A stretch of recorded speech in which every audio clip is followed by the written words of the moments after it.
So, welcome to what has just turned into my off-the-cuff presentation on Pope Francis. I haven't looked at my notes for a while, and other events have kept me from looking at them today. So, we will see how this all goes, right? But, so a few things up front. You have a handout, so we'll come back to that a little bit later on. And so some disclaimers. First of all, I have found Pope Francis to be a fascinating figure to get to know and to watch. And you should know that I'm not an expert on him, okay? Someone was very kind to give me for Christmas this book, this interview that he gave with a Jewish rabbi who's a friend of his, Abraham Skorka, a couple of years ago already. It's a lot of quotations from them both. And it's a lovely book, and I've not read it yet, so, but I intend to. But I recommend you pick up things about him and learn about his background. I say that because when it came to giving some thoughts and commentary on Pope John Paul, Blessed John Paul II, I felt a little more well-versed in his writing and in his thoughts and his life. I'd read a lot about him and kind of, knew things about him. And same thing for Pope Benedict, now Pope Emeritus Benedict, whose writings I had studied for years, who will always be one of my favorite people ever, so I could kind of figure him out. Francis has been something of a mystery to me, and I think perhaps to many people too.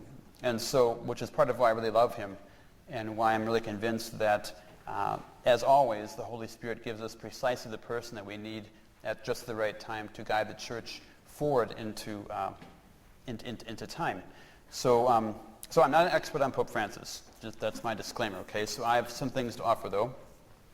We're going to talk tonight about mainly his apostolic exhortation, Envangelii Gaudium The Joy of the Gospel.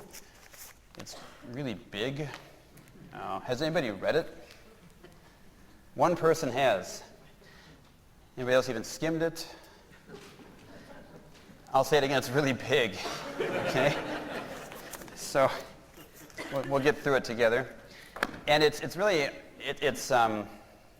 hard to summarize because he writes like he talks, which is kind of all over the place. So, but it's wonderful to pray with. So my reasons for giving the presentation, are kind of as follows. I want us to look more closely at his writings than at his thought, because he's captured the imagination of the world. He's Times Person of the Year, so that says something. In recent times, John the 23rd also won that distinction, as did Blessed John Paul II. And so to be named that means that the world's paying attention to you. And I think in his case for very good reasons. So we should learn about his thoughts. It's also good for us to spend some time tonight deepening our understanding of evangelization, because the document is all about his take on evangelization. What does it mean to share the gospel message? And I think, too, given how he writes this document and what we're going to say tonight, it will help us deepen our understanding of the nature of the church. Who are we as Catholics? What does it mean to belong in this big worldwide body that's called the Catholic Church? So I'm going to offer a brief background on some reasons for the letter. I'm going to offer a summary of the main points of the letter as we go along, and I'll have some basic conclusions and observations about Pope Francis at the end. So that's kind of where we're going tonight. Sound like a plan? Okay. Background, leading up to the issuing of Envangelii Gaudium. This is what's called a post-synodal apostolic exhortation. So it means it comes after a synod, and it's an exhortation from one of the apostles, in this case, Pope Francis. He's the successor of the apostle Peter. So he's using his teaching office to teach the world and the church about what he has on his mind and on his heart. So to give you an idea of how we got to this point, in October of 2012, there was something called an ordinary synod in Rome. And ordinary synods have been happening frequently since Vatican II. They kind of were, revived, if you will, with the council as a means of governing the church, of thinking in the church. The bishops get together and they talk about a particular issue facing the church. That's an ordinary synod, and there's a process that leads up to its preparation. The Pope sits and presides over it, but there's another cardinal usually who leads it. And so this happened last October. And many of you heard about it because what happened is that when we had this synod in Rome, it was when Pope Benedict opened the Year of Faith. So October of 12, Ordinary Synod in Rome, Year of Faith opens, and their topic was the new evangelization. What does it mean for the church to proclaim again in the modern world, 2012 and beyond, the gospel of Christ. Because in every single era, it needs to be proclaimed anew. Okay? So that was October of 12. So bishops and cardinals from around the world, about 250 of them, gathered for about 3 weeks or so, debating evangelization in the Vatican. That's what they did. And you can watch the news reports. Cardinal Dolan was there and other people. It was pretty cool. So after one of these synods, after every synod, they take all the speeches and all the thoughts and all the commentary, and the Pope kind of listens to all the discussions and thinks about it and prays about it, and after a while, a document gets spit out with a summary. That's called a post-synodal apostolic exhortation. So that's what this is. It's the fruit of that conversation last fall, the fall of 12, I should say, as synthesized by Pope Francis.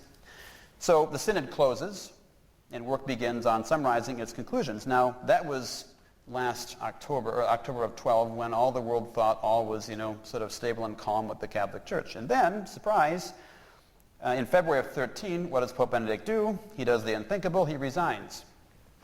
First time in forever that this happened in the papacy, right in the middle of the year of faith, which he himself called.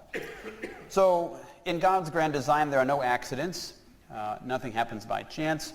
And indeed, I think Pope Benedict prayed a lot about it, knew what he was doing, and realized that for the good of the entire church, he just couldn't take it anymore. And so he was done. Okay? And so here we were. So on March 13th of 13, Jorge Cardinal Murillo Bergoglio of Argentina is elected as the 265th successor of St. Peter, and he takes the name of Francis. After, of course, the beloved Francis of Assisi, and also after Francis Xavier, founder of the Jesuit order, which, as you know, the Pope is a part of. So that was March. In June of 13, June 29th to be precise, Pope Francis issues his first papal encyclical entitled Lumen Fidei. And in that he outlines the importance of faith as, I would say, to summarize it, it's an indispensable agent in the current cultural discourse, how faith has a required place at the table in the cultural conversation. There is science, there is medicine, there are the arts, and there's all these things that inform our public discourse. And Pope Francis says in Lumen Fidei, and faith must be right there in the middle because it shapes our public thinking in very important ways. Now, the thing of it is, who's read Lumen Fidei? One nice person has. You get a gold star tonight. The letter is widely believed to have been authored by Pope Benedict. He was working on it when he resigned. And if you read it, it reads very much like Benedict. It does not read like Pope Francis. So the last two paragraphs read like Pope Francis. You can just see the shift. It's like, oh, here's where he started. Nobody said that officially, but that's pretty much the thinking behind it, right? So anyway, that was his first encyclical, only a couple of months into his papacy, which is pretty early on for a pope to do that. So then, time passes. He makes a couple of really important statements publicly on an airplane back from World Youth Day, which shook the world about lots of topics. He gave us a couple of really interesting interviews in Jesuit publications and Roman publications, so he's espousing his thought that way. He gives little kind of pithy, short, profound daily homilies. So this is what we are kind of getting from his thought. And then all of a sudden, on November 24th of 2013, so a couple of months ago, the year of faith closes on the Feast of Christ the King, and he issues this. He issues this. He issues Envangelii Gaudium.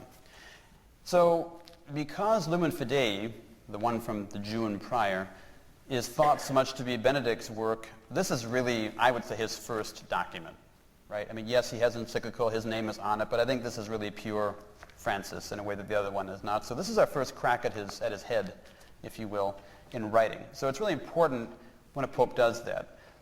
For example, when Pope Blessed John Paul II was elected, he was elected in October of 78, and it would have been in, I want to say, January of 79 that he issued Redemptor Hominis, which is his first encyclical. And in those, it was a short one, but in that one he laid out what he would do for the next 25 years. It was all there. So you might say a lot of Francis is probably here. Okay? The topic is evangelization because that's what the Synod was talking about, but he talks about all kinds of things because that's what he likes to do. The name in Latin, Envangelii Gaudium, the joy of the gospel, that's what that means. comes from the opening words of the first sentence in the document. That's always the case with official church documents. The Latin title is the first couple of words of the document. So he does it deliberately, the joy of the gospel. That's very much him, is it not? He's already shown himself to be a person of profound joy. So I would direct you to the first quote on your handout, A1, because it really does, I think the opening pages of this are just beautiful. They are just beautiful. And in A1 he says this: "The joy of the gospel fills the hearts and lives of all who encounter Jesus. Those who accept his offer of salvation are set free from sin, sorrow, inner emptiness, and loneliness. With Christ, joy is constantly born anew. In this exhortation, I wish to encourage the Christian faithful to embark upon a new chapter of evangelization marked by this joy, while pointing out new paths for the church's journey in the years to come." That's what he's doing. That pretty much, in a nutshell, that's it. Okay?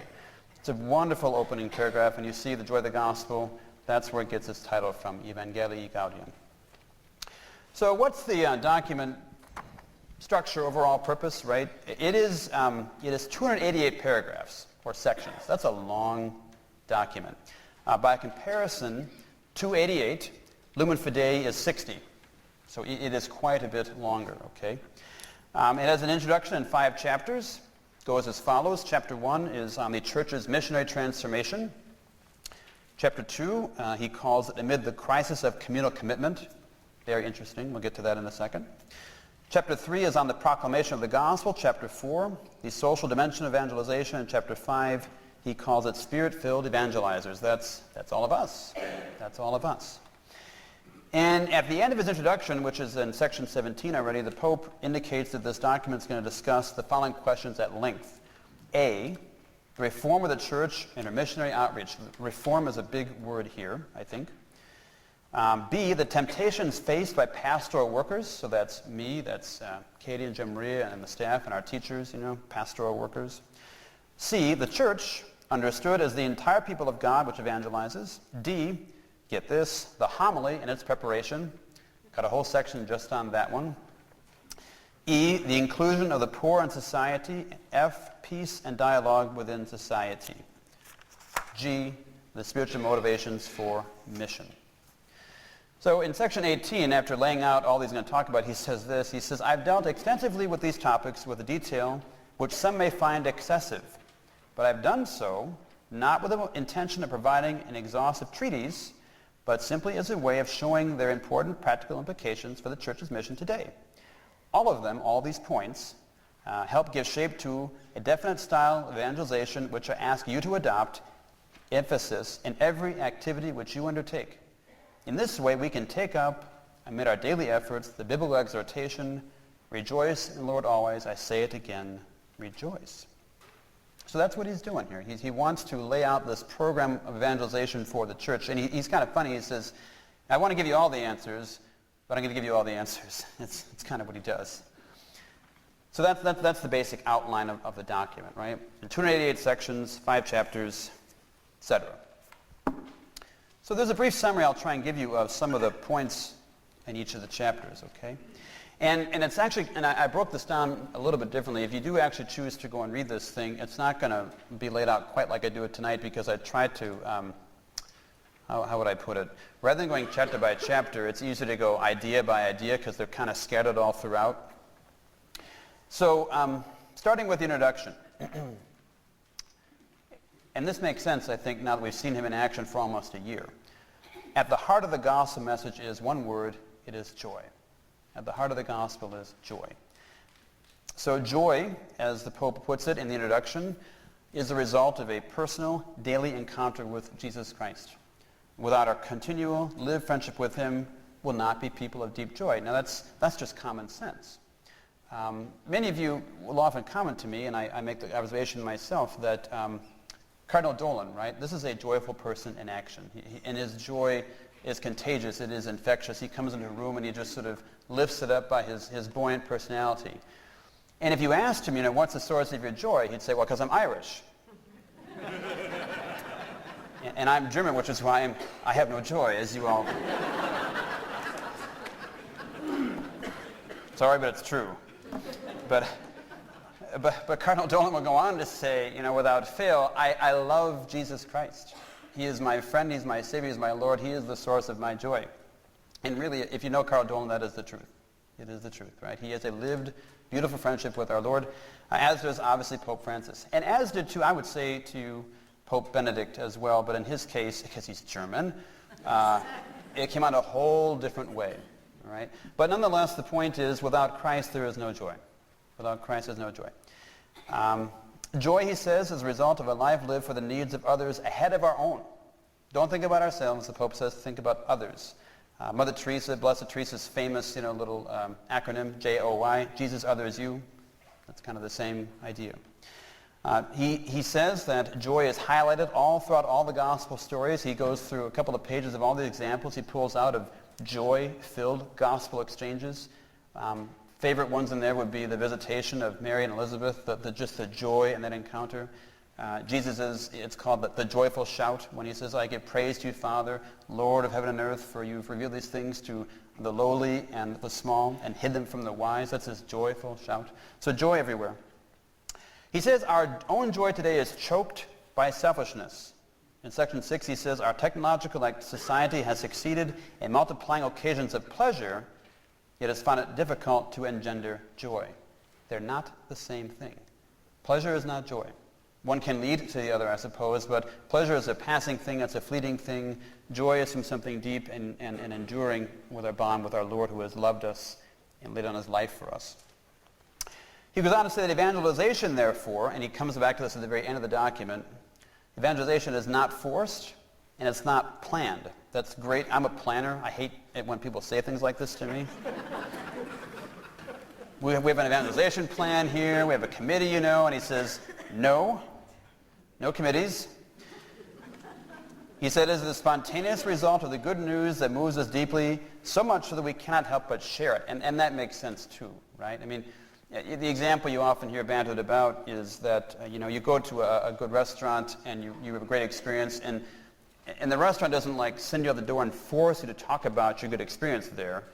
If it was a good experience, you would just naturally comment about it because it just comes out of you. So the gospel should be the same. It should just come out of us. He says it's not planned, it's spontaneous that way if we've internalized it appropriately. So he says if we're not moved deeply by the power of the gospel, we will not evangelize. If the church is not evangelizing today, it's because somehow we're not moved like we need to be, and what a shame. Evangelizing, he said, is simply communicating in words and actions that Christ has died and risen, and this truth changes everything about our lives.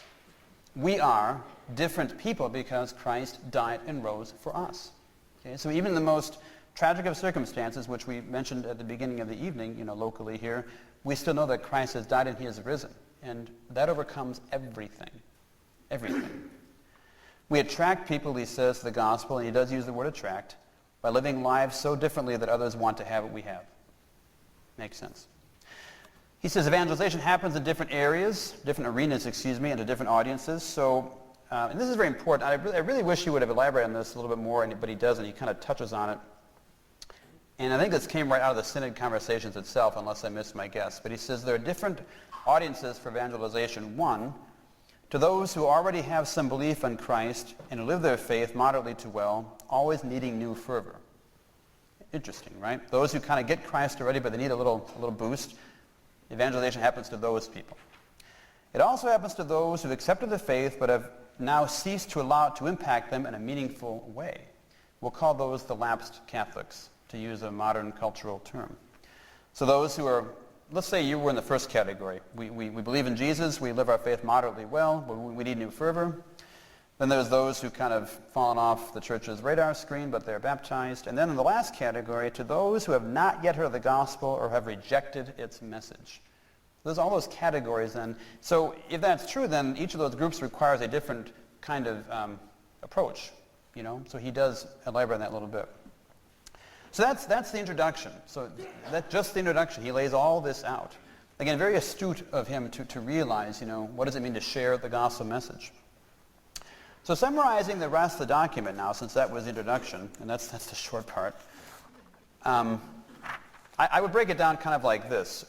He alternates between naming on one hand those aspects of the church that currently impede the joyful witness or sharing of the gospel. And on the other hand, those aspects of the culture that impede evangelization. And then he comes back to, in the end, what he thinks should be changed in the church and the culture so the joy of the gospel can come through. That's the easiest way I can boil this whole document down, and I'll say it to you again.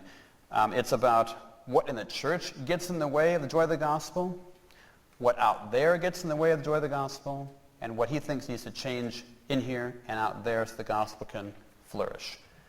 Does that make sense as a bit of a framework, right? And that's kind of how he traces his thought throughout the entire rest of the document. So, with that as a framework then going forward here, we'll start with the first thing. What must change within the church herself? And here he really has a lot to say. For Pope Francis, and this, by the way, I would say is something of a shift from John Paul II and Benedict, although it's more of a shift of emphasis than content. The biggest impediment to sharing the joy of the gospel is the church herself. Okay?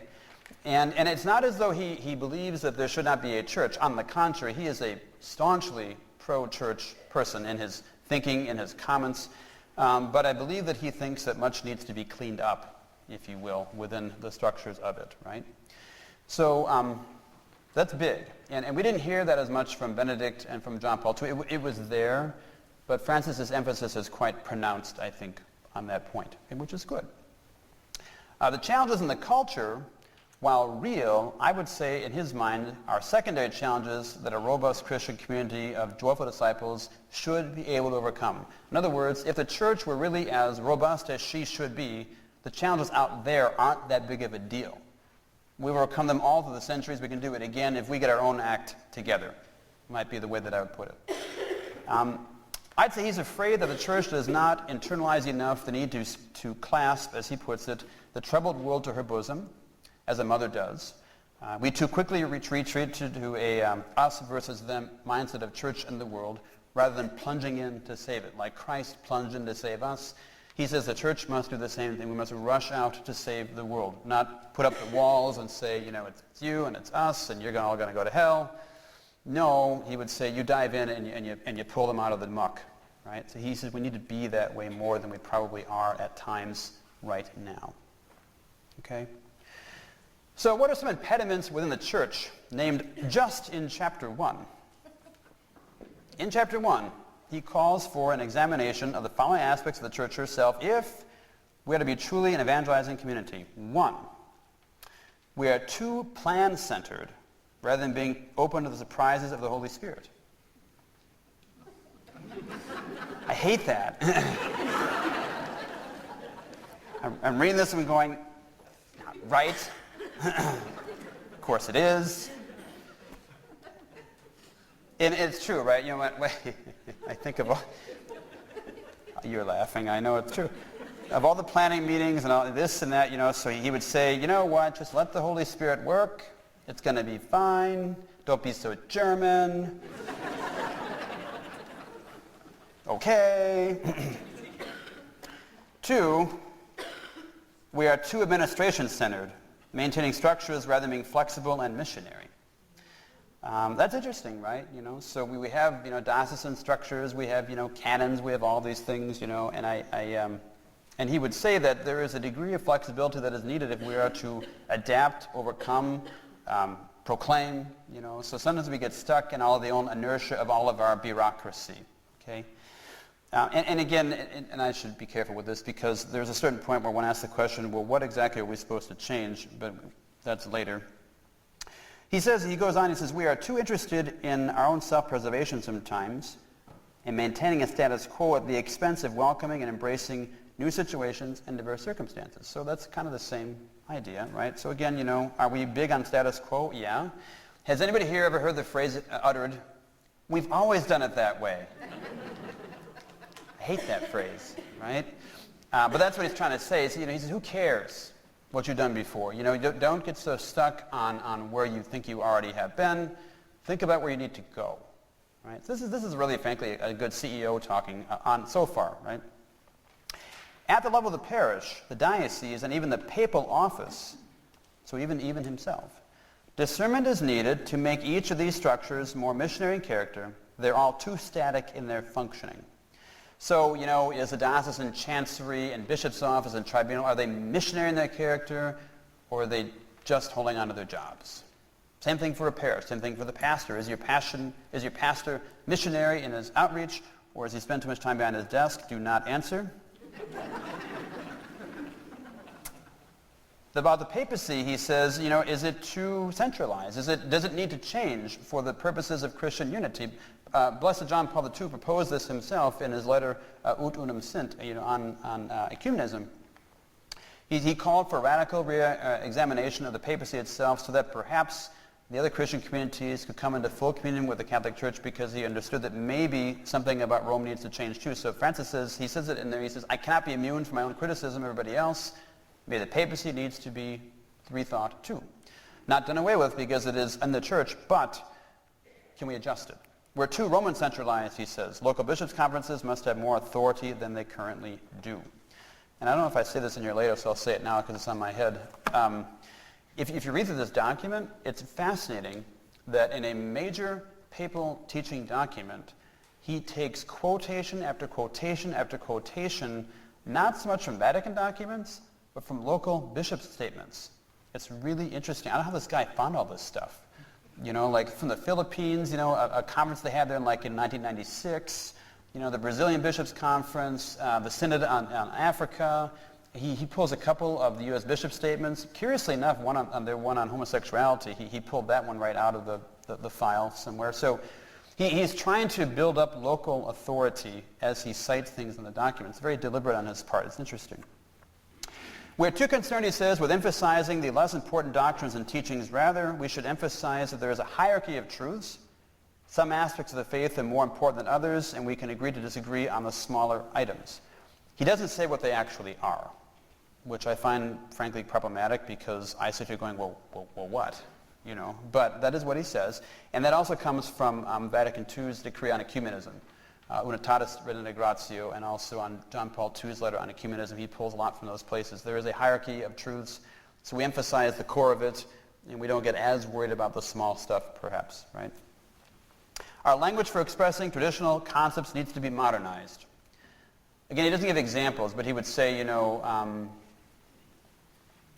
do we have a hard time now explaining to people what a sacrament is?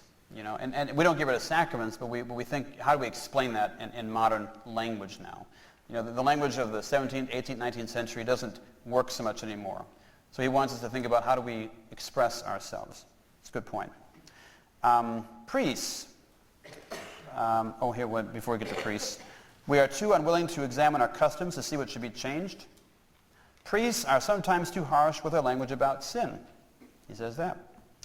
We are too legalistic in our language and practice about sacraments and their reception.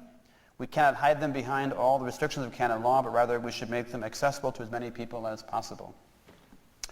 And lastly, and you'll hear him say this a few times, and it's very much in keeping with his tone, we are not bruised and hurting enough as a church to identify fully with the least in society. He wants a dirty, poor, broken church, bruised and bloodied, as he often says, because we should be in the midst of the least who surround us on a daily basis. So that's all just out of chapter 1, okay? But all the things that he says are wrong with the church, if you will. And again, don't mistake, he is not a Protestant in the sense that he thinks there should not be a church, that there shouldn't be a hierarchy, there shouldn't be a papacy. On the contrary, he believes firmly in those things, but he says, can we look at the way it all runs and do it differently? Is there room for improvement here? And the answer is yeah, I think there probably is. So he has very salient points. So that's chapter 1. Staying with the impediments of the church herself, into chapter 2. Chapter 2 describes problems in the culture at large that we must face, but he keeps going on the church too. So he has a lot to say about the church. Keeping with that theme, priests, religious, so that's consecrated men and women, lay ministers, are too concerned about their pay and personal freedom and are not people of service. They've lost their fervor and are too individualistic or focused on power. Isn't that something? It's a withering document, I must say. Pastoral workers, so again that's parish staffs, have lost their confidence in the truth of the gospel and do not boldly proclaim it in the face of cultural challenges. They give it into relativism and secularism. We become too much like what we cannot become. Okay, we don't believe it anymore, he says. All of you people in parish offices, you don't believe it yourselves. If you did, you'd be out there working rather than protecting your paycheck. And this is almost a quote from him, okay? He is very, very blunt about this. Pastoral workers, church workers, are too obsessed with obtaining quick results or with maintaining the status quo rather than trying new things. And I get stuck with this all the time. I'm a very impatient person. I want things done yesterday, and I think to myself, after a few months, if it's not working, something must be wrong, right? And he says, no. You need to kind of sit back and don't be so quick to think that something is broken when the Spirit's often working just below the surface, right? This is a Jesuit talking. I'm not a Jesuit. There's a reason, but he is right. I hate it, but he's right. Sectors of the church are too obsessed with details of the liturgy, with prestige, with programs for the sake of programs as ends in themselves. The Christian community itself is divided, damaging our witness. The laity, now he's picking on you. Sorry. The laity are not formed for adequate decision-making, and clericalism keeps them from power. So he's actually picking on me. Women are not given a broad enough role in the church, though we know, he says, that priesthood itself is still definitely reserved to men alone. So he said that is a non-negotiable point. However, there needs to be more conversation about what women can do to offer their gifts to the broader community that is the church. Then he says, a lack of religious vocation, so it's a lack of more sisters, a lack of more nuns and brothers and religious priests. It stems from a cooling of fervor for the gospel among the consecrated priests and religious. In other words, they've all just fallen asleep in their faith. That's why they're dying. Okay? Pretty bold statement to all of them too, right? So that's the impediments of the church in chapter 2. In chapter 3, we haven't got to the culture yet, okay? We kind of skipped over that. We'll come back to it. The church is not open enough to diverse cultural expressions of the gospel that is too European in its piety and its articulation. That's a very fascinating point. And here, he says something really very bold because, and I had to read it a couple times to make sure I got what he was saying, and I really think that I did actually get it. I think what he would say is that, how do I put it? The arc of Christian history passed, from Palestine to Greece to Rome up to Europe, and Africa would be included in there too in its cradle days, and then out into the Western, quote-unquote, New World, of which he's the first pope to come from. And I think that he would say that it took on a particular shape because of its trajectory that he says is not necessarily essential to Christianity. So maybe what he says is that as we get to other parts of the world that are not so European, we need to rethink a very European faith. So you could ask Father Enrique, and actually I did ask him about this point, and he didn't agree actually, but I'll just say, I said, Father Enrique, you're a Colombian, do you think the church is too European? And he said, well, no. But at the same time, I think Francis would say that's because you grew up with a European, catechism system or whatever, right? So he wants to challenge a European-centered view of theology. That's interesting. So that's in chapter 3. The other big point in chapter 3 is he says that preaching is terrible. He has 135, I can't do math. How many sections? He has 24 sections on bad homilies. So, look at your quote sheet. Look at A2. I'm glad you guys find this all so funny. I just think... He says, the homily is the touchstone for judging a pastor's closeness and ability to communicate to his people. We know that the faithful attach great importance to it, and that both they and their ordained ministers suffer because of homilies. The laity from having to listen to them, and the clergy from having to preach them. That's a quote. And I have to say he's exactly correct. Insightful man, the Pope. So he says that, so I'll stick with homilies for a little bit, okay? But before I go on a rant about how bad homilies are, I'll stop for a second. Do you have any questions about anything I said so far?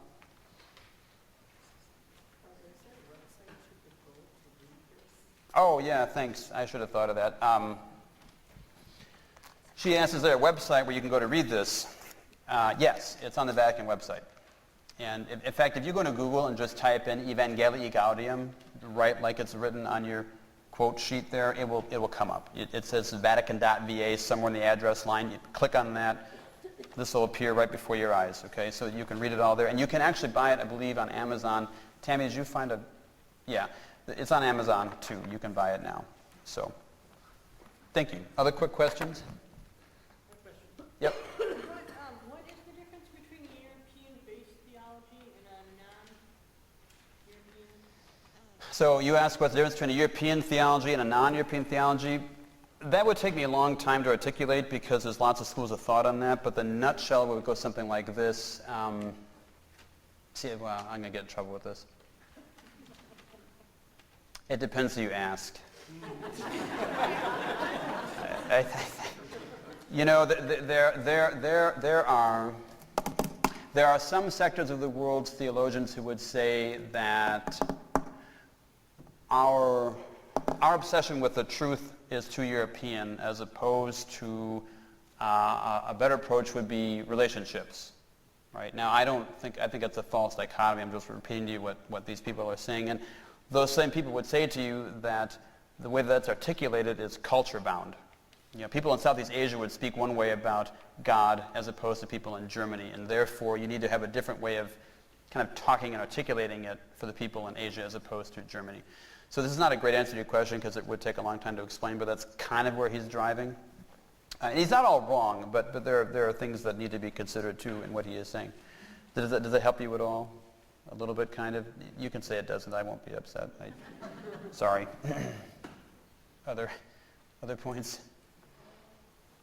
Yes, Gene. It sounds like in this age of the Holy Spirit, he's calling for more nuance, to notice, to be tuned to what's going on around us.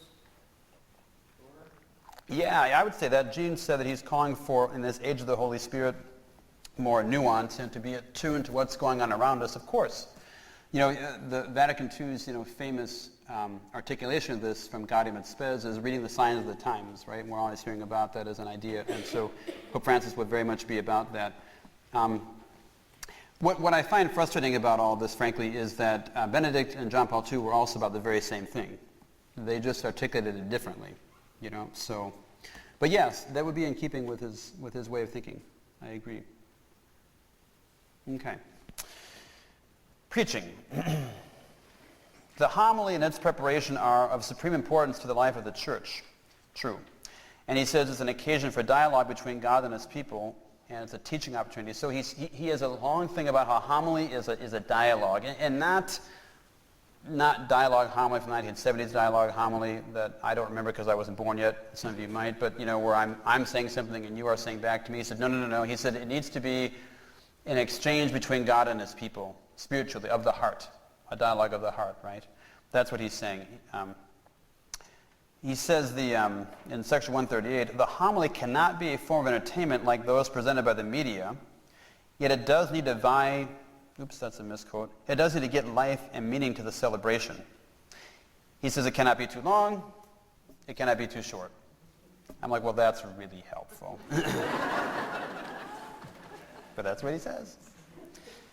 Quote A3. We said that the people of God, by the constant inner working of the Holy Spirit, is constantly evangelizing itself. What are the implications of this principle for preachers? It reminds us that the church is a mother, and that she preaches in the same way that a mother speaks to her child, knowing that the child trusts that what she is teaching is for his or her benefit. For children know that they are loved. Moreover, a good mother can recognize everything that God is bringing about in her children. She listens to their concerns and learns from them. The spirit of love which reigns in a family guides both mother and child in their conversations. Therein they teach and learn, experience correction, and grow in appreciation of what is good. Something similar happens in a homily. It's a very nice description, don't you think? He is not saying that we shouldn't teach. We must, but there must be a language of love in our presentation of the message of the gospel, right? Second paragraph in that quote. The same Spirit who inspired the Gospels and who acts in the church also inspires the preacher to hear the faith of God's people and to find the right way to preach at the Eucharist. Christian preaching thus finds in the heart of the people and their culture a source of living water, which helps the preacher to know what must be said and how to say it. Just as all of us like to be spoken to in our own mother tongue, so too in the faith, we like to be spoken to in our mother culture, our native language, and our heart is better disposed to listen. This language is a kind of music which inspires encouragement, strength, and enthusiasm. Short version is, preachers must know their people. We must know you or we can't talk to you. We have to know what you're worried about, what you're dealing with, what your cultural ideas are, what's going on in your families. He doesn't really say this in here explicitly, but it kind of comes out, and I said this over the years myself too. Priests who don't hear lots of confessions are bad preachers, because it's in the confessional that I kind of get in touch with how you all are doing. Okay, that's the only way that I can kind of put it. And it's not like I come over here and say what you said in the confessional. No. But I know what you're dealing with when you come and talk to me in that context, and helps me better speak to what you're worried about. Does that make any sense as a way to say it, right? So, and any parent is the same way. If your kids never talk to you, and I don't mean like, hi mom, how you doing? But I mean like, really talk to you, you don't know how they're doing, right? As well as maybe you could. Same idea. A4, next quote, we'll keep going. This setting, both maternal and ecclesial, motherly and churchy, in which the dialogue between the Lord and his people takes place, should be encouraged by the closeness of the preacher, the warmth of his tone of voice, the unpretentiousness of his manner of speaking, the joy of his gestures. Even if the homily at times may be somewhat tedious, if this material and ecclesial spirit is present, it will always bear fruit, just as the tedious counsels of a mother bear fruit in due time in the hearts of her children. Did you get all that? All right, good. And he is of course right, So he's a pastor. You can tell this man spent a long time as a pastor. He knows what people need and what priests need to do, right? It's beautiful. Okay. Should be a dialogue of joy. Should not be excessively moralizing. Should communicate the beauty of the Lord. Should be based on the scriptures, he says, without getting bogged down in details of the text. It should not be about the priest's personal opinion, he says, the homily. Priests must examine themselves before they preach to make sure they're living what they teach. If they do not preach from their own lived experience and encounter and conversion with Christ, their words will fall flat, he says. Also very true. And quote A5, last one on homilies here.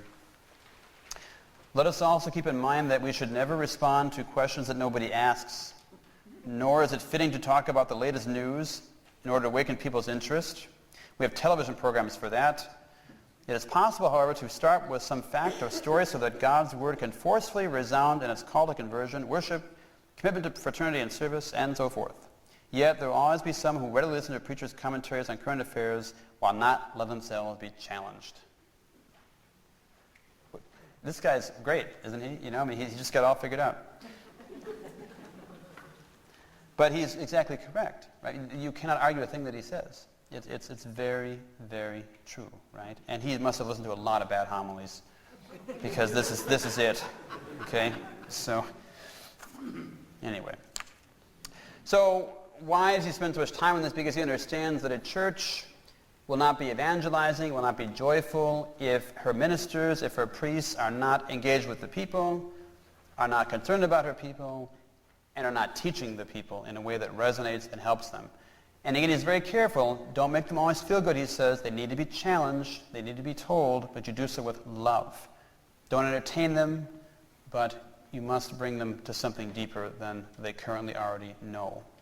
So it's very good advice for all of us preachers, right, to pray with, I think. All right? So leaving now we have this big, long litany of all that's wrong with the church. And again, it's hard to argue with a lot of what he actually says, I must say. Turning to impediments to evangelization that exist in the broader culture out there. Everything that's wrong internally we've kind of covered.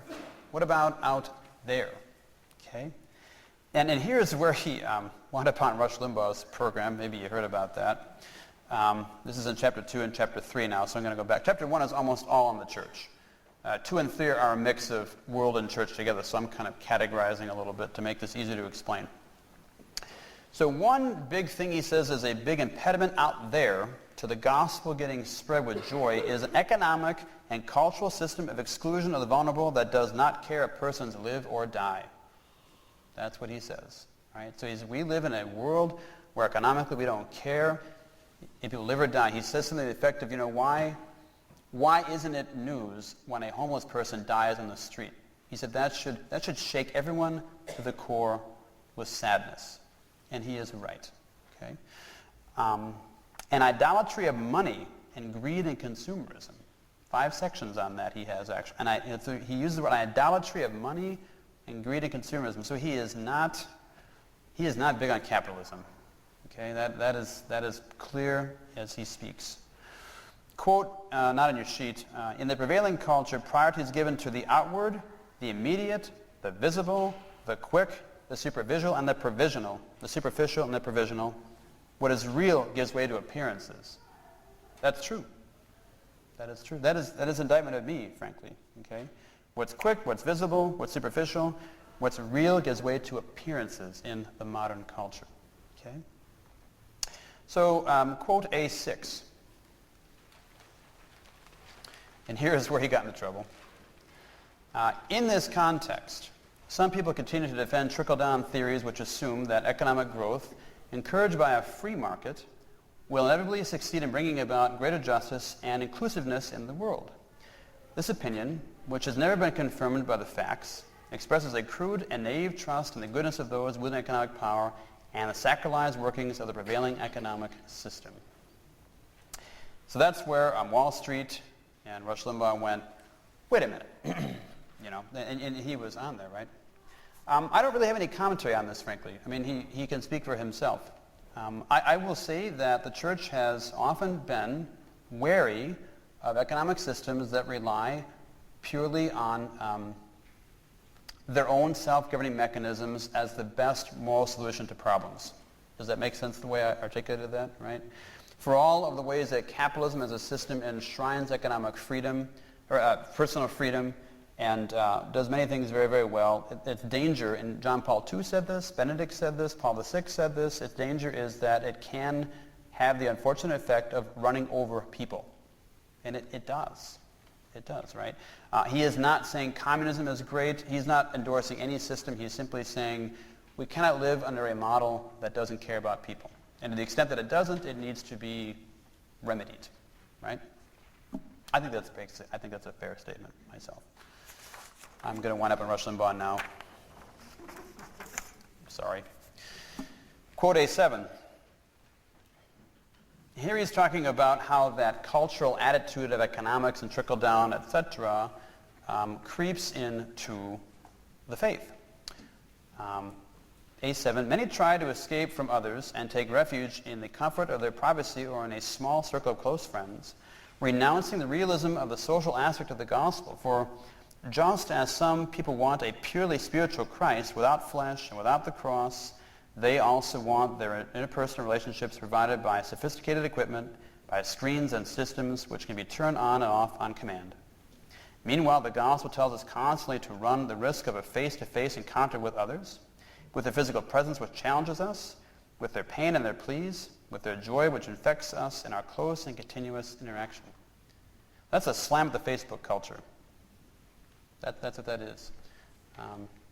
About it. Katie, are you here, by the way? Would you ask her to come and visit with our friends out in the narthex? Thank you.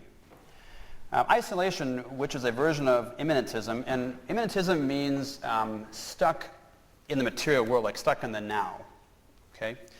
Isolation, which is a version of immanentism, can find expression in a false autonomy which has no place for God. But in the realm of religion, it can also take the form of a spiritual consumerism tailored to one's own unhealthy individualism. The return to the sacred and the quest for spirituality, which mark our own time, are ambiguous phenomena. Today, our challenge is not so much atheism as the need to respond adequately to many people's thirst for God, lest they try to satisfy it with alienating solutions or with a disembodied Jesus who demands nothing of us with regard to others. That's a lot to digest, okay? And I put the whole thing here so you can go home and pray about it, because it really does indict the culture, I think, in a very important way. So Cardinal Dolan would always say this, we want Jesus without a church, We want Jesus without a body.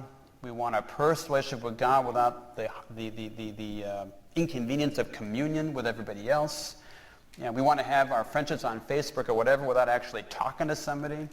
It is amazing to me now how we all want to text each other rather than actually talk to somebody on the phone, because that's so inconvenient to talk to somebody on the phone, right? And I do this myself. It's disgusting, okay? But that's what he's talking about. We have substituted real relationships for something virtual and, frankly, not life-giving, all right? So he has a point. He has a point, okay? And again, he says that we have made religion into something consumeristic. I'll just say it, we kind of parish shop, We kind of try it out, say, do I like this liturgy? Do I like that preacher? Do I like this? He says that's consumeristic religion. Can't do that, okay?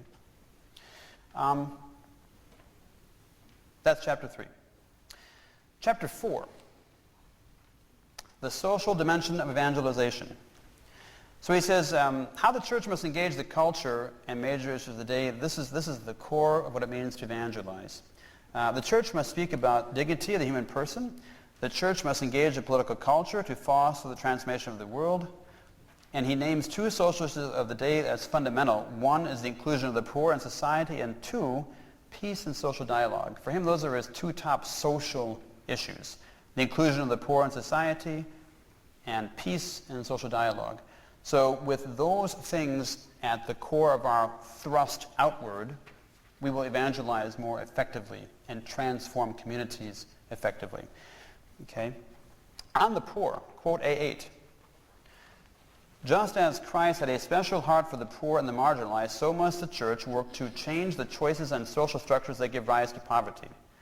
This action of reaching out in love to the poor is an action of evangelization. Reaching out to the poor prevents us from descending into societal self-centeredness and the idolatry of money. So for him, the poor in our midst are a valuable part of our community. They keep us honest, they keep us open, they keep us reaching outward, and they challenge our own self-centeredness, right? He does say that we must engage the culture. We must vote. We must challenge the political climate. We must be activists, for the causes of truth and justice. Okay, so all that is very much in keeping with the tradition. Do I talk about this? I do talk about it. Okay. Quote A9, continuing on. This is why I want a church that is poor and for the poor. They have much to teach us. Not only do they share in the sensus fidei, but in their difficulties, they know the suffering of Christ. We need to let ourselves be evangelized by them. This entails appreciating the poor in their goodness, in their experience of life, in their culture, and in their living the ways of faith. The sensus fidei, by the way, is Latin for the sense of the faithful, or sense of the faith. What that means is that this appears in Vatican II in Lumen Gentium, in the dogmatic constitution of the Church, and what it means is that the body of believers as a whole, and the key here is as a whole, okay, kind of gets in their gut what is true about the faith. They have a sense of the faith. So this is the poor participate just like anybody else does in the universal sense of the faith.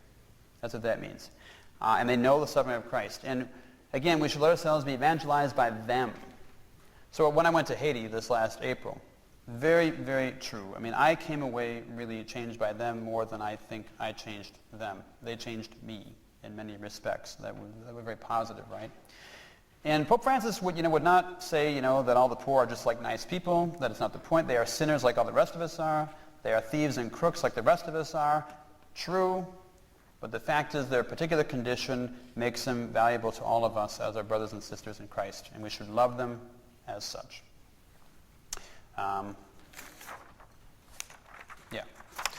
Pope Francis also links concern of the poor for the dire threat of spiritual poverty. They have the right not merely to material needs, but to hear the gospel preached to them. So you don't just give them bread. He says you must give them the gospel. The church has always brought the gospel.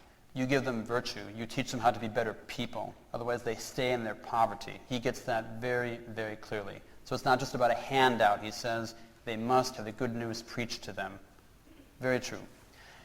And he also links this concern for the unborn as a fundamental human right. He talks about abortion in here, not extensively, but it's touched on in a couple of sections right in this part of the document. And he says, the fundamental human right is the right to be born.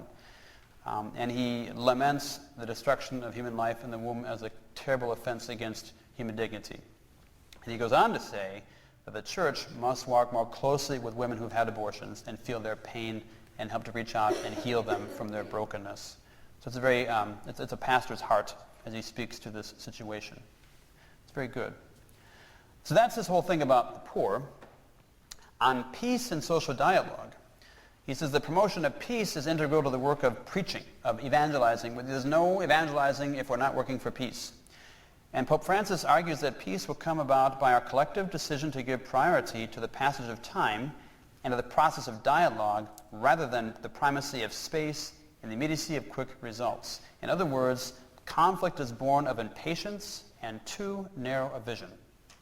So he looks at the whole world and says, you want to know what the problem is? You want to know why there's wars? We're impatient, we're too stuck on space, and our vision is too narrow. We have processes rather than people. So I must say, actually, the entire long document, that's probably actually the most revolutionary thing that he says in here, because it's kind of new in church teaching. I had to think about this for a while, but it's an interesting analysis of the geopolitical situation. He's not far off, I think. A10.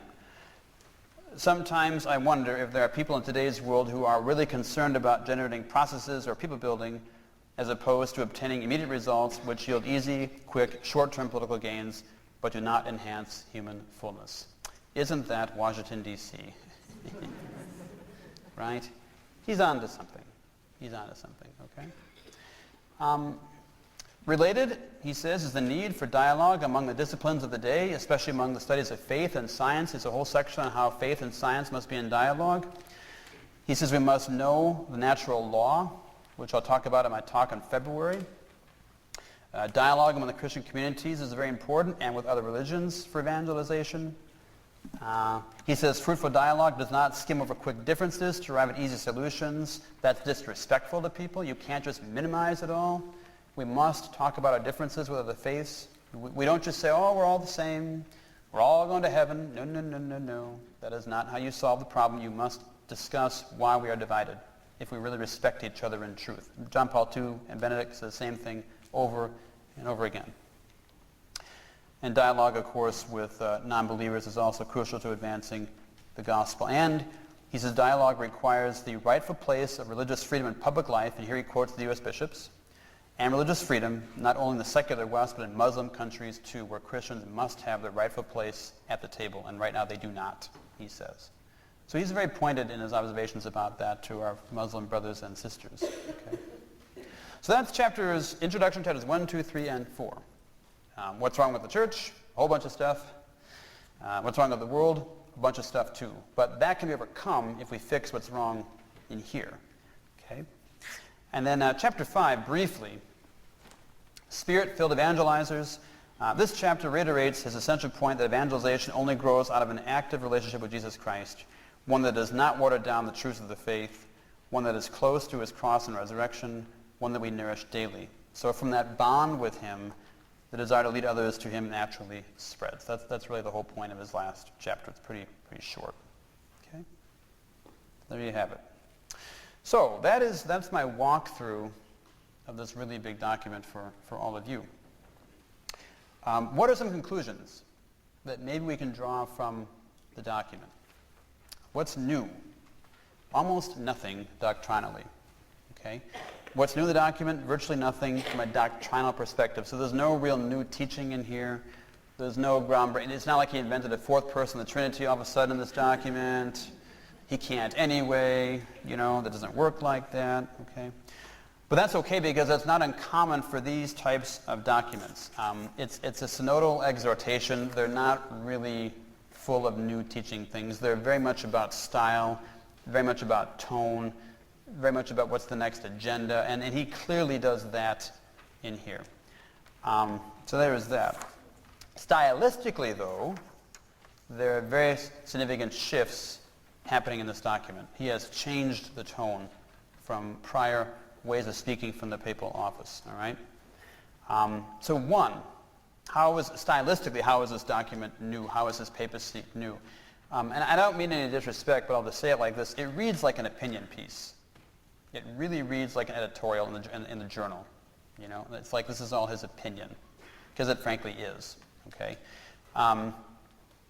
So the Pope writes like he talks. It's very colloquial. It's very straightforward. It's very blunt. Especially in the homily quotes, you can kind of see that coming through. The whole document's just like that. It's very, average kind of conversation. So it's not an intellectual document. It's really not.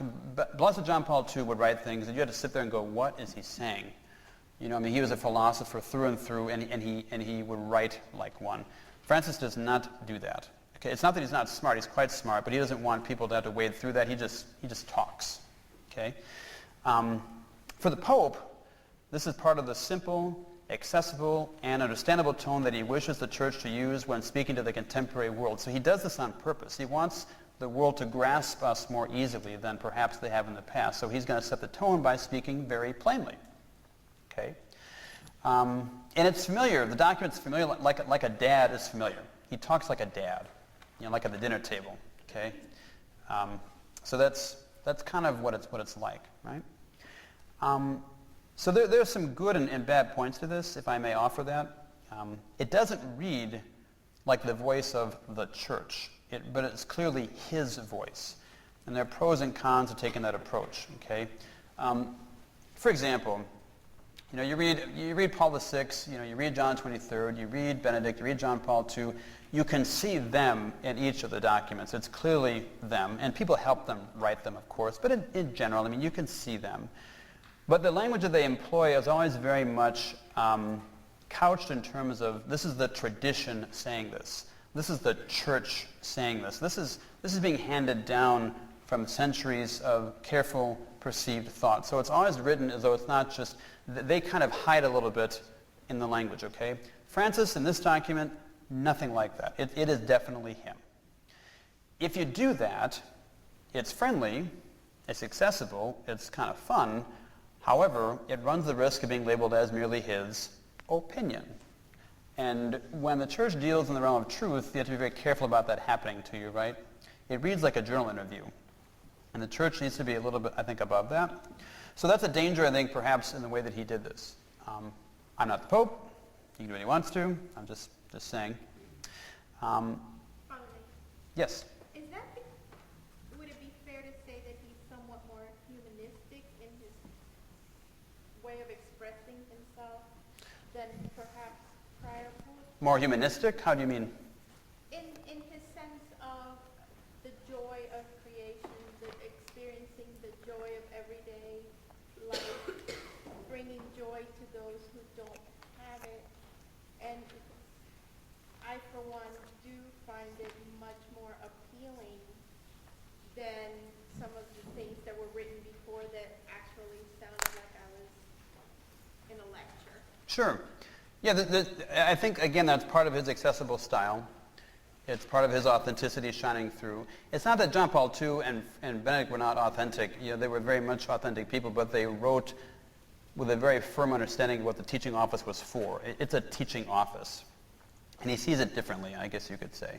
And again, that's fine, but like I said, if you do that, then you run the risk of saying, well, the next pope can just have a different opinion, and it's not really the truth, it's what he thinks. Those are distinct things, right?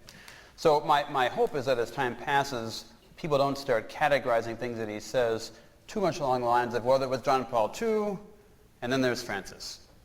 And that's really what's actually happening, in the media, even unfortunately among priests, which frustrates me something fierce, because that's not how it's supposed to be.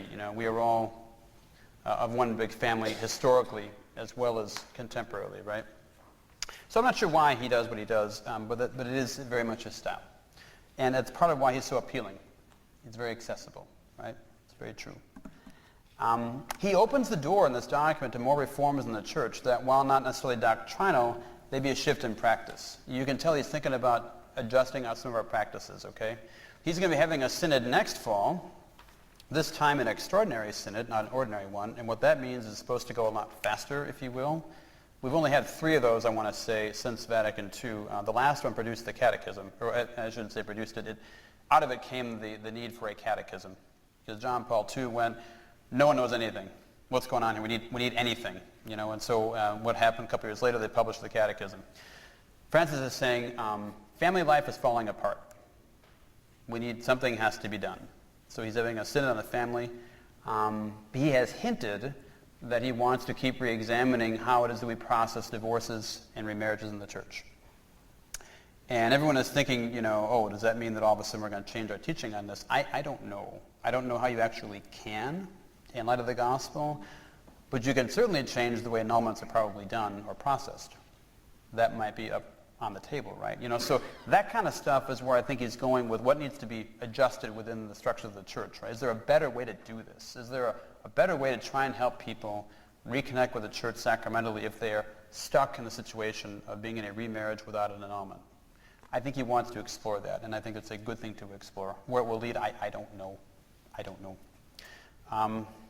The document takes on the whole church from top to bottom, from himself all the way down, in the spirit of the great reformers. So again, not to change our teachings, but rather the way that we live them and talk about them. So he takes the whole thing on. He leaves nothing out, okay?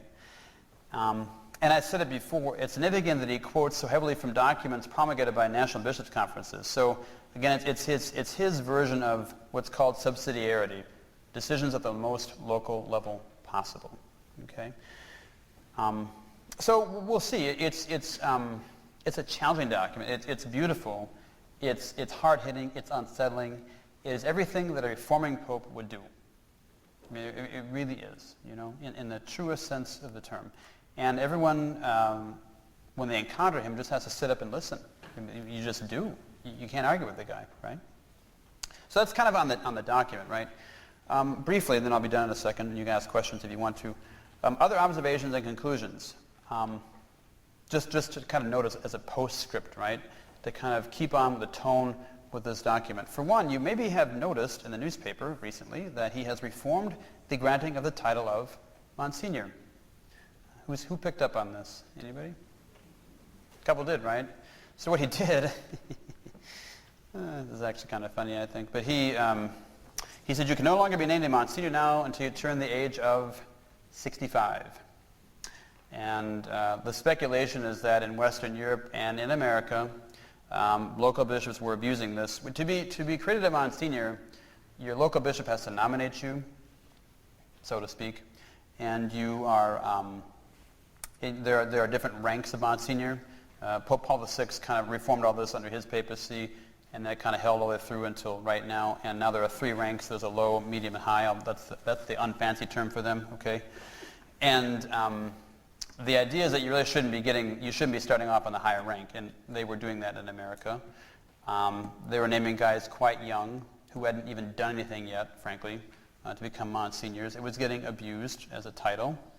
And so the bishops nominate them, the Pope says yes, and then you're made a member of his household, basically, is what a Monsignor is. It's like a medieval title.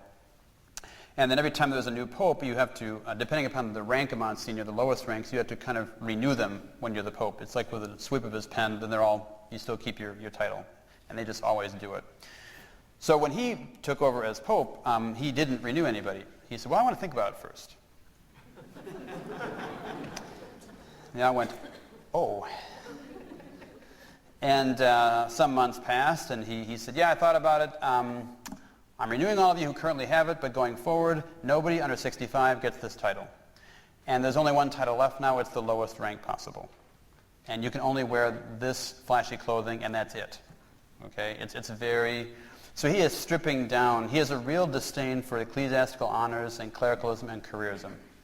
And again, that's not a bad thing at all. Right? But you can see he is hitting the priests where it hurts. Another move on his part, which some of you picked up on, Pope Francis removed Cardinal Burke from the Congregation of Bishops. Cardinal Burke is a Wisconsin native. He's from Richland Center. He's one of 2 current cardinals in the college from Wisconsin. The other one is Jim Harvey from Milwaukee. And Cardinal Burke was Bishop of La Crosse, and then went over down to St. Louis, and then up to Rome. And he is the prefect of the Apostolic Signatura, which is sort of like the Church's Supreme Court. He has a lot of say in how canon law is interpreted in marriage cases. That's the easiest way to describe it. And when you're a cardinal, you are usually appointed to sit on different dicasteries, which are sort of like committees that do things for the Pope. You know, it's like we have our staff here, and they all help me with different things. You know, I'm like, you have this job, you have this job, you have this job. And then, so they do things around here. Well, Rome is kind of the same. There's a Pope, and then there's cardinals like, well, you do this job, you help me with this, with this, with this. So if you're really lucky around here, you get on like 18 committees if I name you to them, right? You know, Cardinal, same thing. If you really like, so you get all these committees. So Cardinal Burke sat on the committee which helped select who the new bishops would be all around the world. He and also Cardinal Regali are two Americans who were on it. And the Pope just took him off of it. He said, "You're done." And that almost never happens. It's a very, very bold move on Francis's part. It is, frankly, a slap in his face. That's what it is. And Cardinal Burke, being the person that he is, quietly said, okay, because they make a pledge to obey the Pope at all costs when they become cardinals, and indeed he has to, so he is done. He still has his curial post as head of the Supreme Court, but who knows how long that will go on. So why did he do that? If you know Cardinal Burke at all and read his statements, you know, he has a very particular way of speaking about the Church, which some people like and some people do not. Okay, and I guess I simply speculate. I don't know what happened. I have no idea in Vatican politics. You think Washington's bad? I just think that he is the Pope, and he's decided that he wants a particular style. And anybody who doesn't agree is out, okay? And which is his right to do as the pastor. Cardinals serve at his disposal. That is the nature of their job. And he says, you're done. I think it's unfortunate in the sense that Cardinal Burke is a holy and good man. And perhaps it's a tad unfair, but nonetheless, you know, I think the Pope was trying to say, I need to do what I need to do to move the Church where that I think it needs to go. You elected me, you know, is what he's kind of saying to these guys. And now you have to deal with me, okay? So that's kind of, I think, where that's happening. And curiously enough, I will say this too, last comment about it, you know, it's precisely because Cardinal Burke is the obedient person that he is that this was successful. You know, if he had fought and argued, wouldn't have worked, right? So I think good things can be said about both men, frankly, from the way this whole thing came down. My only comment about that. Pope Francis is naming new cardinals. You notice this. So in about maybe, what day is today? About a month, he's going to have a consistory, which means he's going to name his new cardinals. And he came out about a week and a half ago with the names of all the new ones, and he skipped over all the Italians. Oh, are they mad? So not all of them, but most of them, right? So he, by the way, you know, he's not really Argentinian. He's Italian. Cardinal Bergoglio, okay, but his parents were Italian immigrants, and so he's almost as Italian as you can get without being Italian, elected to the papacy. So he understands, you know, Vatican politics, etc. And so he skipped over, for example, it was always tradition that when you were an Archbishop of Venice, you just were automatically made a cardinal. And he just skipped right over them this time, because he's trying to say, look, just because you are in charge of a certain city doesn't mean you're going to become a cardinal. That has to stop, right? So he is shaking things up that way. He does not like insiders. He does not like career path people.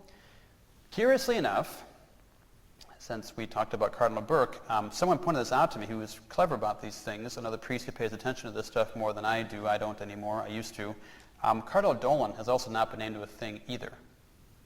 Okay, because I have a feeling that Pope Francis views Cardinal Dolan as an insider. He's still trying to make up his mind about him. Anyone who rises that fast in the Church, the Pope is suspicious of. He is suspicious of people like that who climb so quickly. Now, not that Dolan is a climber, but he thinks to himself, well, how did this guy so quickly move so fast? And I think he's holding off to see what he thinks about him. So Cardinal Dolan is also not on any major congregations either. Interesting, right? So what has he done? He named cardinals from poor countries. Haiti has a cardinal now. Not even an archbishop, but a bishop. So from the other province in the outlying part of Haiti, this guy got named a cardinal. Ivory Coast, I forget the other couple of ones. Another one from the Philippines, you know. So he's trying to raise the profile in the college, the countries that are poor. He wants a poorer church, right? He's going to make cardinals out of poor countries. Really interesting, right? He can do that. It's kind of cool, actually, if you think about it. Pope Francis will be speaking with his old and new cardinals about the state of marriage and family in February. And this gets ready for his extraordinary synod in the fall. So again, he wants solutions to the pastoral problems that we're dealing with, okay? So what does all that mean exactly? To put it very simply, he is doing what a conscientious and faithful pope as pastor has ever done. He's attempting to remake the church according to the image he feels most closely aligned to that of Christ's own as good shepherd. You know what I'm trying to say? So he's not remaking after his own image. He's remaking it after the image that he thinks that Christ would most want. And for Francis, that's poor, that is evangelical, that is simple, that is joyful, that is direct. And anybody who is not on board with that is out of the way.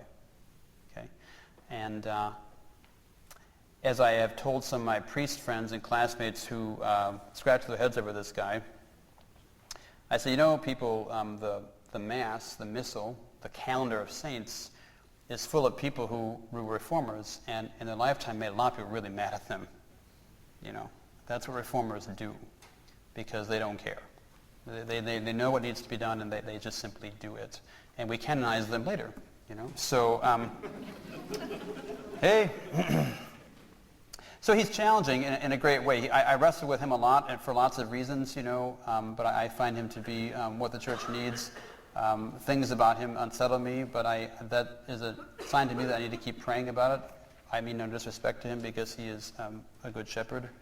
And so I appreciate what he makes me have to think about and pray about, and I hope that all of you probably do too. He is a great gift to the church.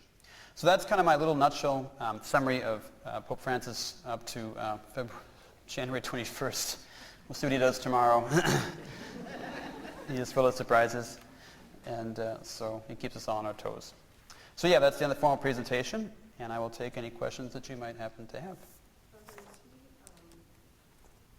you believe that he is with the church as the leader because of the Holy Spirit and grace that has been sent to him through all of those who elected him?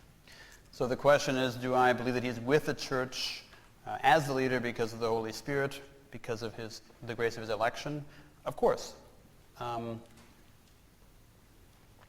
have an unshakable faith in the truth of the Catholic Church for all of the dumb things we've ever done, and in the Holy Spirit, and in the mechanism of the College of Cardinals that the popes have established for over 1,000 years now to elect their successors. And that means that this man is clearly who God wants to be pope. And that means that the people who don't like him need to deal with it. And the rest of the world will rejoice in it, I guess. I think that, I don't think you can categorize him easily. He's not a liberal. I hate those terms. He's not a conservative. He is his own person. And he doesn't like labels. He doesn't like stereotypes. He wants to speak of the heart of the person. He wants to speak of the heart of mercy. He wants to speak simply of the gospel. He is a firm supporter of Pope Benedict. I mean, he speaks highly of him, speaks highly of his writings. Of John Paul II, the same thing. So it's not as though, we've changed presidents here, one from the Republicans to the Democrats. It doesn't work that way. So doctrinally, he is completely aware of what he must proclaim and teach and preach. Stylistically, he creates problems for lots of people. But that's what reformers are supposed to do. So that's what Jesus did too. That's what Jesus did too, right? And in his lifetime, John Paul II did the same thing. He ticked a lot of people off. He reminds me a lot of John Paul II, actually, when he was first elected, young, full of enthusiasm, and he didn't care. He just said, I'm going to say what I got to say, and you're going to like it. That's very much his style. So that's a good thing, actually. Every pope we've ever had, even the ones who are corrupt, are who we're supposed to have in that moment by God's design. That's how the papacy works. That's how it works. Mm-hmm. Going based off of her comment over there about him being more humanism, humanistic with his letter. I don't know about you all, but I'm hearing more and more, especially from people who have friends of ours who have left the Catholic Church or just not denominational or whomever, how much they like him. Yes. And how much he seems to be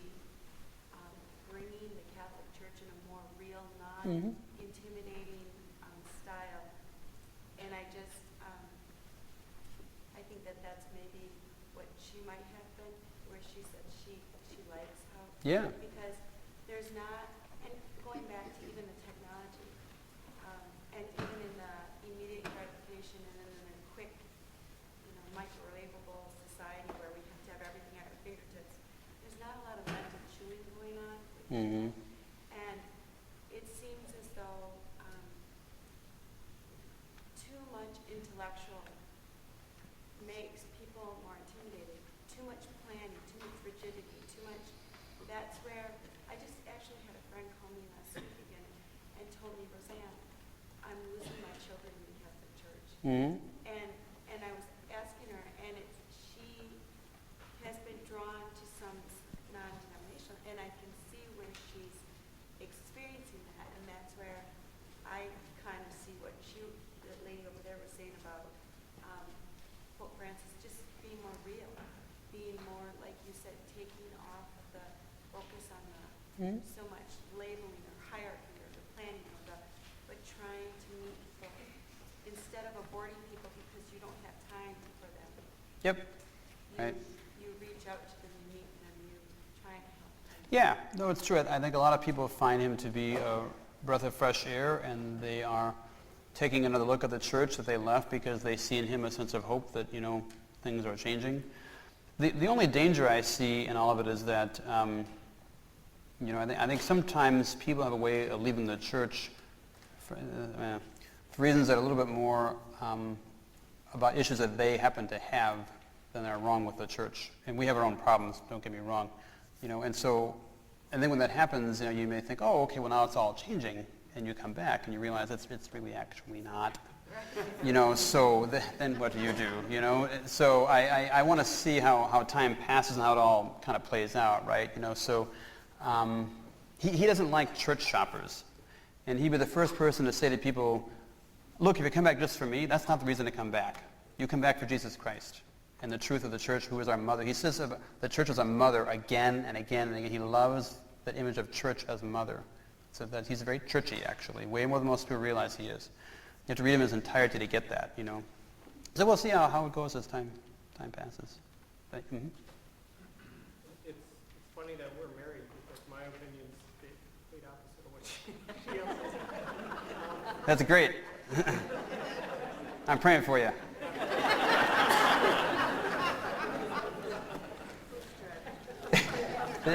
Anybody else? What I see is, yes, I agree on the aspect that she's saying on the outside, people see that. I think the people on the inside who realize how poorly we were catechized, Yeah. how, clarity of what the church actually teaches, to me is much more important than trying to bring in people who have left for whatever reason. I'm more concerned about who's here and who doesn't even get it. Sure. And that's why every day I'm trying to explain to someone what he's saying, because it seems opposite or questionable on his teaching, so that they're misinterpreting what he's saying. Yeah. And like you say, I just have to pray about, wow, this guy's, he's not making anybody comfortable, I don't think. No, he's not. But that's okay. That's kind of his job. So yeah, I know it's true. I think that everybody brings their own beautiful gifts to the Petrine ministry. John Paul II brought amazing gifts. That's why he canonized in a few months, which is a great blessing for the church. Benedict, again, was such a master teacher, but he was humble in a different kind of a way than Pope Francis. Didn't like attention. Didn't like picking fights, frankly. And so, but I can read Benedict all day because there's so many insights what he has to say. But for some people, he was just too dense, right? So, I don't know. Everyone brings what they need to in that moment in time. So, another one or two questions or comments, and we're going to wrap it up because I did say I would be done by 8:30. Yep. Do you think how he accented on the poor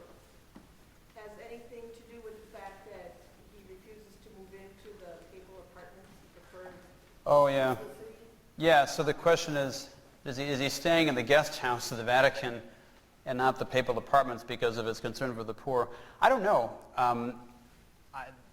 Honestly, the most interesting comment I heard about that was from another Jesuit, because they all understand each other, I am told.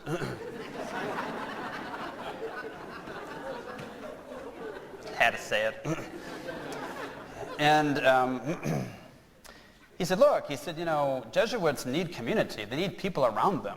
That's just what we do. And so he doesn't want to live by himself, which is essentially what he does up in that apartment. So he says he goes down by the door where everybody else is, so he can talk to people and visit, and he would go crazy up in that apartment. He said, of course.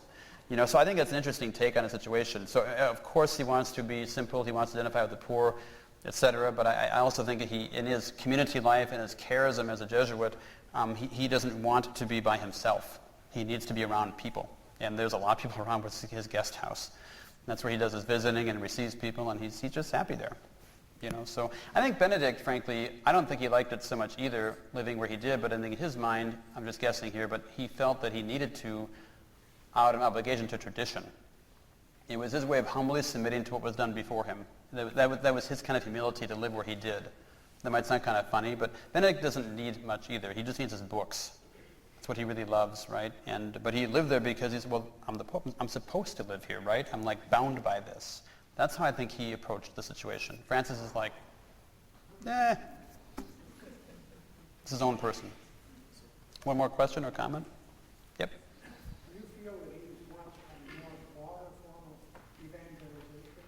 Can I say that again? What? Can you what? More broader form of evangelizing, and even make a statement that we have limited ourselves to two subjects, gays and abortion, instead of broadening the base.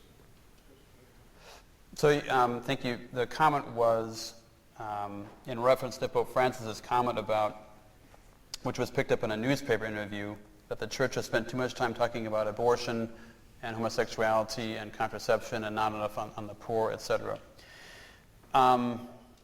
What I would say to that is that if you read the entire interview, and not what the New York Times said about it, you cannot read him in sound bites. You cannot read this guy in sound bites. He's just hard to categorize. I would say that what he wants is for people to meet Jesus Christ, period. And then as you meet Jesus Christ, you will come to understand the church's teachings about everything. Okay? About the need to be close to the poor, about the need to be with those in jail, about the sick, about the truth that abortion is just a gravely wrong act, about the truth that living out gay relationships is morally destructive. All of that is the truth, but you can't get there until you first meet Jesus Christ. And I think that if you look at what he has to say, he wants, maybe this is where you're going with this, a really holistic picture of the faith presented and not something overemphasized. And it's easy in a church with as much as we have to say to overemphasize certain things. It's easy right now in America for the bishops to overemphasize contraception because right now that's what they're getting sued over. Okay? But, so that might be a swipe at them. I don't know. So I think as we're trying to say, yes, he wants as broad a message as possible about the whole gospel, the whole gospel and the whole person of Christ, without ever compromising on what we know to be true about the human person, which has all these different facets to it. I don't know. Does that help you? That's good. Yeah, thank you. To that end, my talk in February. You have a flyer on this, maybe you don't, but I will be speaking in about a month on the topic of same-sex attraction and the Catholic response to it. And I have prayed a lot about this and my need to say something because I don't feel like many people are talking about it. And I've told a couple people I'm doing this, and you're going, what?